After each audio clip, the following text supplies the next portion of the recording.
آپ نبی کریم صلی اللہ علیہ وسلم کی پوری زندگی کو دیکھیں گے تو آپ کو پوری زندگی میں یہ چیز نظر آئے گی کہ خواہشات کی مخالفت ہو رہی ہے، خواہشات کی مخالفت ہو رہی ہے۔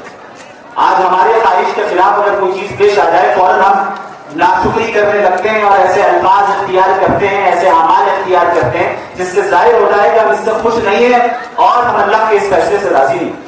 جبکہ آپ نبی کریم صلی اللہ علیہ وسلم کی زندگی کو دیکھیں کہ کس طرح نبی کریم صلی اللہ علیہ وسلم نے اس دین کی خاطر قربانیاں دی۔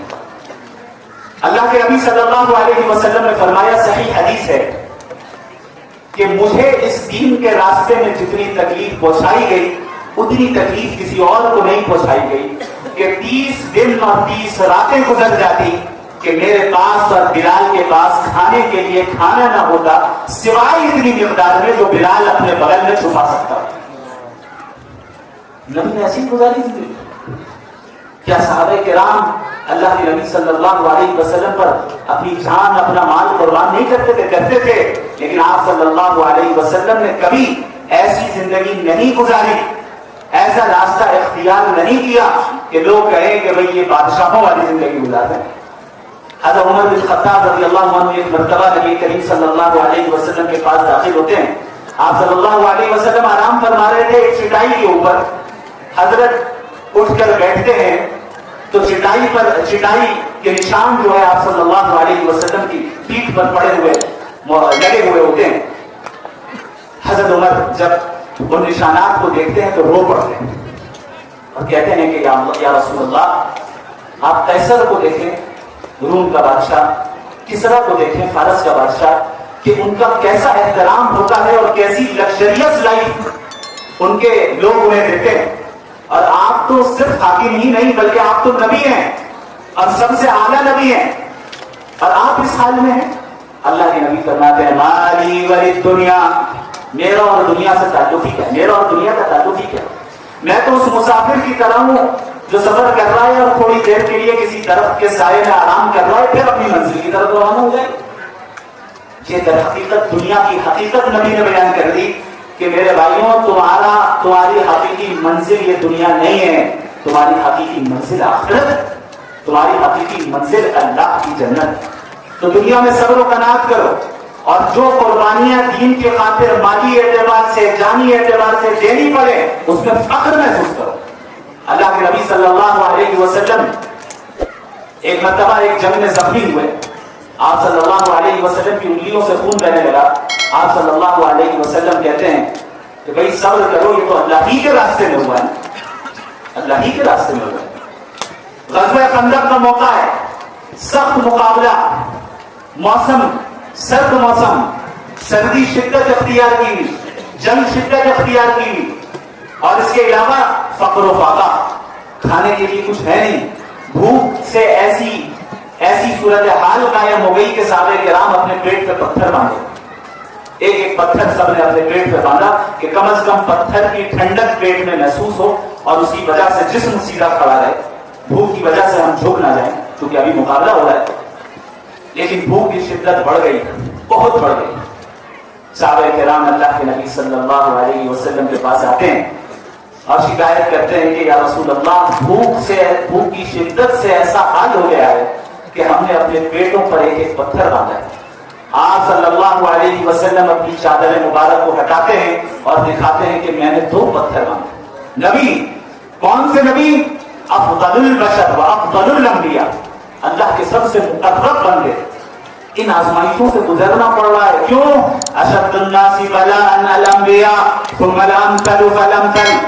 اس دنیا میں یاد رکھو، یہاں عیش کرنے نہیں آئے، یہ دارالامتحان ہے، یہاں تمہارا ایگزامینیشن ہے، یہ ایگزام چل رہا ہے، امتحان ہو رہا ہے۔ کون اللہ کو راضی کرے گا، کون اپنے نفس اور شیطان کو راضی کرے گا، کون اللہ کے احکامات پر عمل کرنے والا ہوگا۔ لہٰذا اس دنیا میں آزمائشیں آئیں گی ایمان والوں کے اوپر۔ اللہ نے کہیں یہ وعدہ نہیں کیا کہ تم ناز و نعم میں اس دنیا میں پالے جاؤ گے، بلکہ نبی نے بیان کر دیا کہ انبیاء وہ ہوں گے جن پہ سب سے زیادہ سختیاں آئیں گی، اس کے بعد ان کے ماننے والوں پر سختیاں آئیں گی۔ یہی تو امتحان ہے کہ کون قائم رہے گا۔ طائف کے منظر کو یاد کریں، کس طریقے سے نبی کریم صلی اللہ علیہ وسلم بڑی امید کے ساتھ تشریف لے گئے کہ بھئی مکہ والے ایمان نہیں لا رہے ہیں تو کم از کم طائف والے ایمان لے آئے. آپ صلی اللہ علیہ وسلم کے ساتھ کس طرح بدسلوکی کی. آپ صلی اللہ علیہ وسلم پر پتھر برسائے گئے, آپ صلی اللہ علیہ وسلم کو دھکے دیے گئے, آپ صلی اللہ علیہ وسلم کو برا بھلا کہا گیا, یہاں تک کہ آپ صلی اللہ علیہ وسلم کا جسم لہو لہان ہو. نبی کریم صلی اللہ علیہ وسلم بار بار گر رہے ہیں, پھر اٹھایا جا رہا ہے, پھر دھکا دیا جا رہا ہے, پھر پتھراؤ ہو رہا ہے, پھر گر رہے ہیں, پھر اٹھایا جا رہا ہے, پھر دھکا دیا جا رہا ہے, پھر ان کے اوپر تشدد کیا جا رہا ہے. نبی کریم صلی اللہ علیہ وسلم اس سخت حالت سے گزرنے کے باوجود ایک ایسا لفظ اپنی زبان سے نہیں نکالتے جس سے اللہ کی نافرمانی لازم آتی. یہ ہے نبی کریم صلی اللہ علیہ وسلم. دوسری طرف ہم ہیں کہ ذرا سی تکلیف آ جائے اس طرح کی باتیں کرنے لگ جائیں اور اس طرح ہم اللہ سے ناراضگی کا اظہار کرنے لگ جائیں کہ ہمارے بھی ساتھ کیوں ہوتا ہے, ہمارے بھی اوپر کیوں آتا ہے, ہم کیسے اب جئیں گے. در حقیقت ہم نے دنیا کے اسٹینڈرڈز کو اپنا اسٹینڈرڈ بنا لیا. ہم نے ضرورت سے زیادہ غیر ضروری چیزوں کو اپنے لیے ضروری سمجھا. اب غیر ضروری چیزوں کو ہم جب ضروری سمجھیں تو کیا ہوگا, مزید پیسے چاہیے, مزید پیسے چاہیے تو کیا کرنا ہوگا, مزید کام کرنا ہوگا. مزید کام کرنے سے اب کیا ہوگا, حلال راستے سے ایک بار میں بڑی انکم نہیں آتی ہے, بہت مشکل سے آتی ہے, تو چلو حرام کام کر لیتے ہیں, ناجائز کام کر لیتے ہیں. اب دنیا پرستی شروع ہو جاتی ہے. اور اللہ کے نبی صلی اللہ علیہ وسلم نے پھر ایسوں کا انجام بیان کر دیا. یاد رکھیں, یہ جو پیغام میں آپ حضرات تک پہنچانا چاہتا ہوں, یہ در حقیقت میری پوری گفتگو کا خلاصہ یہ ہے کہ ہم اور آپ جدید فتنوں سے ملوب نہ ہو, جدید چیزوں سے ملوب نہ ہو, بلکہ وہ فتنے جو سر اٹھا رہے ہیں, جن کے متعلق نبی کریم صلی اللہ علیہ وسلم نے پہلے ہی پیشن گوئی فرما دی تھی کہ ایک زمانہ آئے گا کہ اس میں ایسے فتنے ہوں گے کقطع اللیل المظلم, رات کی تاریکیوں کی طرح. تاریکی جب اندھیرا چھا جائے تو چاروں طرف اندھیرا پھیل جاتا ہے بڑی تیزی کے ساتھ. نبی نے فرمایا ایسا زمانہ آئے گا کہ فتنے ہر گھر میں پہنچے, ہر جگہ عام ہو جائیں. اب آپ بتائیے, یہ آج کا وہ زمانہ نہیں ہے تو کون سا زمانہ جب ہر گھر میں فتنہ پہنچ چکا ہے, ہر گھر میں جو ہے اختلاف کی لہر اور اس کے اثرات اور مغربی تہذیب کے اثرات نظر آ رہے ہیں. یہ وہی زمانہ ہے.